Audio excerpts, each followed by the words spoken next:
salamat sa mapagpalayang pagmamahal. Welcome to our 365 Daily Devotion. Ako po si Alexander Gomez from Batch 3. At ang topic po na tatalakayin natin ngayon ay praying with expectation. Ngayon po ang ating pag-aaralan ay tungkol sa Matthew chapter 7 verses 7 to 8. At buksan po natin ang ating puso at isip sa magandang salita ng Diyos. Sinasabi dito na, ask and it will be given to you. Seek and you will find. Knock and the door will be open to you. For everyone who asks receives. The one who seeks finds, and to the one who knocks, the door will be open. Or sa Tagalog, humingi kayo at kayo ibibigyan. Humanap kayo at kayo makakatagpo. Humatok kayo at kayo magpabubuksan. Sapagkat ang bawat humihingi ay tatanggap. Ang bawat humahanap ay makakatagpo at ang bawat kumakatok ay pabubuksan.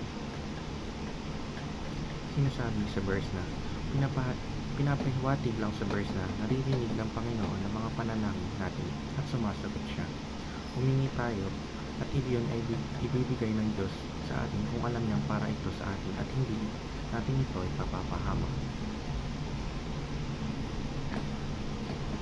Teaching number 1. God is not stingy, He is generous. Hindi kuripot at hindi madamot ang Diyos. Binibigay niya sa atin ang lahat ng bagay na nagagamit natin. Ang lahat ng bagay na kanyang nilikha, mapagbigay ang Diyos natin. Teaching number 2. God is pleased with an expectant heart. Kinalulugod ng Diyos ang mga taong pag nagdadasal ay nag-expect na makukuha nila ang pinagdadasal nila dahil pinapakita nun na alam mong hindi ka bibiguin ni Lord. Alam mo sa puso mo na ibibigay niya ang pinagpapray mo. Teaching number 3.